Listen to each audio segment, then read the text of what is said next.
information from a higher perspective, news and information, with your host, Harry Wilkinson.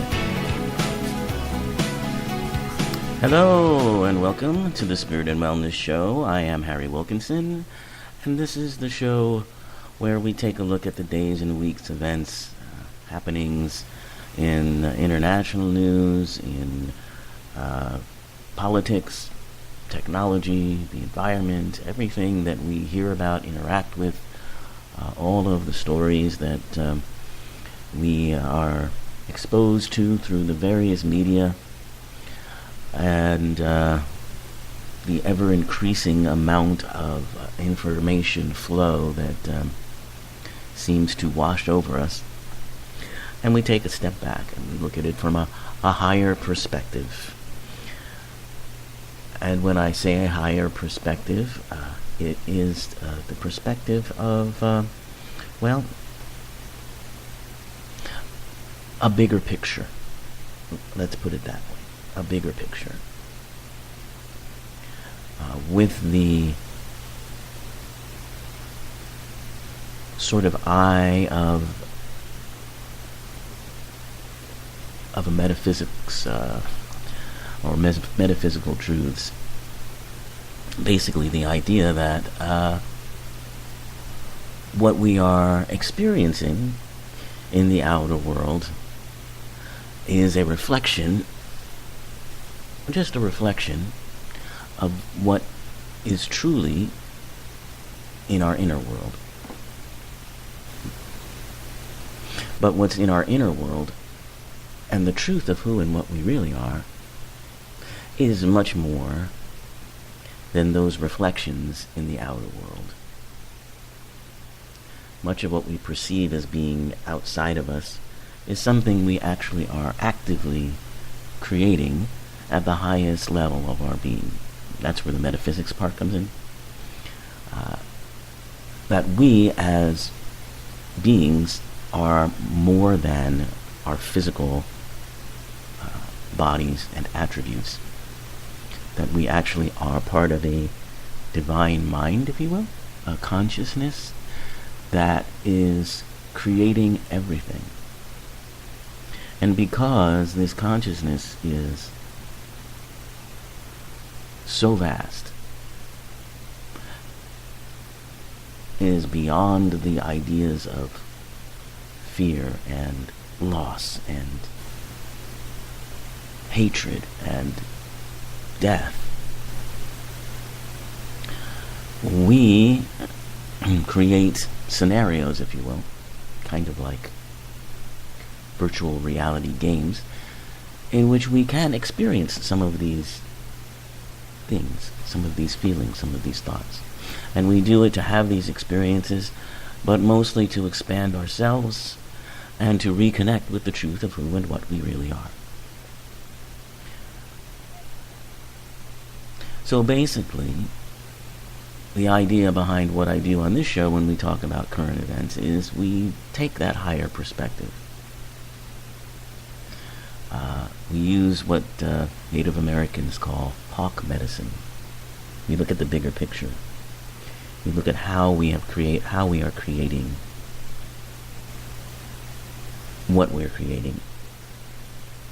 And we look at what we gain from it. And we also simultaneously take power away from that which we have invested energy into, that perhaps we don't wish to have anymore. And we do that simply by allowing ourselves to feel whatever comes up. And then looking at it from the point of view of what an intricate experience you have created. And then you could take the power away from it, knowing that it's an illusion, it's something you created, and it's something that's giving you experiences to expand yourself and remind yourself of who and what we are. Maybe makes the world a little less scary. So on today's show, we're going to talk about, well, we've got two things in current events. Certainly, we need to talk a little bit about the election that happened this week. And we spoke about that last week. And just to kind of follow and wrap that up. And also with Veterans Day approaching, I thought the idea of talking about what is America would be appropriate. And of course, we're going to talk more about the Mushroom Man, as I call him, Paul Stamets, and the incredible world of mushrooms and their healing qualities and more. We'll get further into all of that mushroomy stuff. But well, first, let's talk about this election that we had. We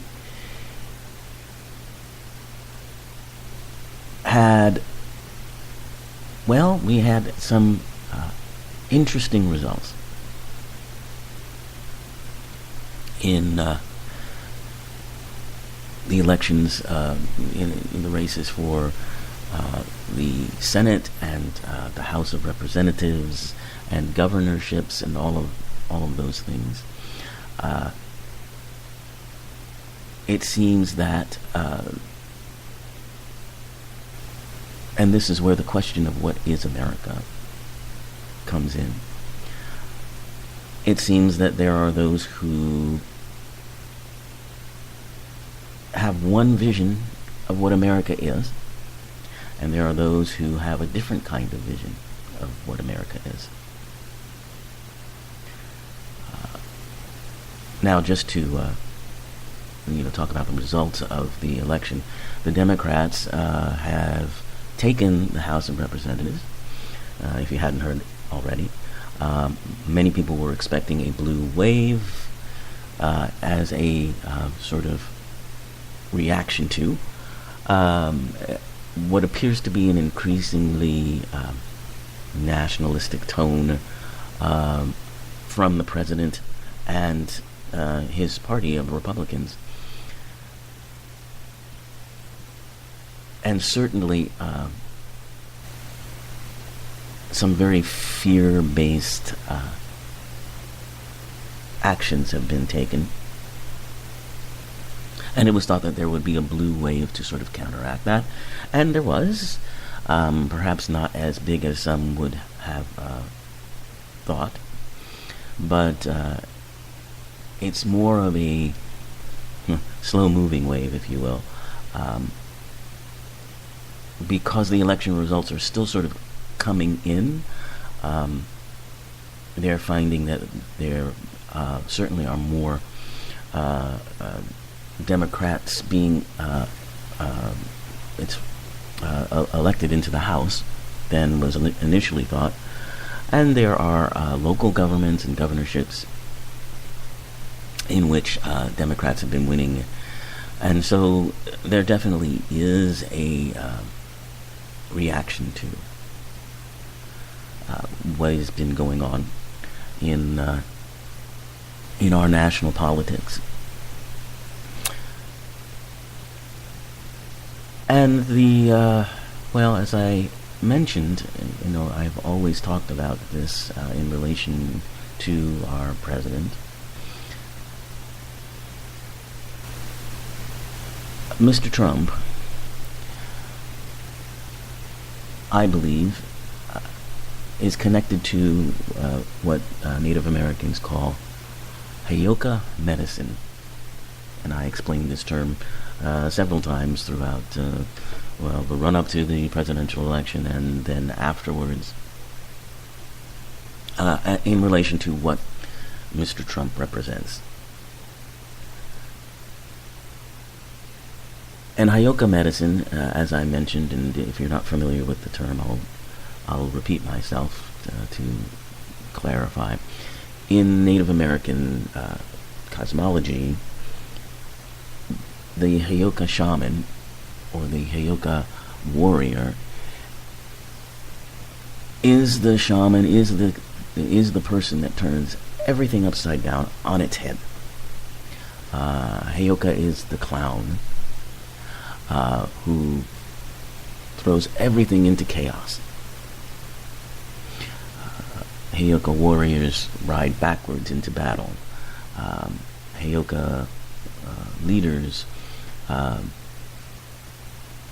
throw the rules of sacred rules of meetings and procedures that tribes have known for years right out the window. They do crude gestures and make jokes. Heyoka shaman send you backwards into what you take for granted. And I believe that what Mr. Trump is the essence of that Heyoka. You may have heard people in referring to Trump, and they actually refer to him sometimes as sort of an orange clown, those kinds of things. And so that's why I see him as a representative of that kind of energy. Not that he does this, knowingly, or I'm sure he doesn't even know what that word means, but this is what he represents. And the wisdom of the Heyoka is in turning things upside down. We take a look at the things we've been taking for granted. We reevaluate those things that are most important to us and why they're important. And if they are no longer necessary or no longer important, or just things that we've continued to follow without much thought, then they can go. But if they are things we truly need, then we realign with them. We reinstate them. And I believe this is very much the process we're going through right now in the United States and other parts of the world too, by the way. We are in a period where we are being shown ourselves in a mirror, and the images that we are getting are sometimes frightening, sometimes distorted, and we are trying to sort out what we are as a nation. What is America? America has always been something, to a degree, subjective. America means different things to different people. I live in a part of the country where I can walk down the street or go to the grocery store or go to work and interact with people from a variety of different cultures.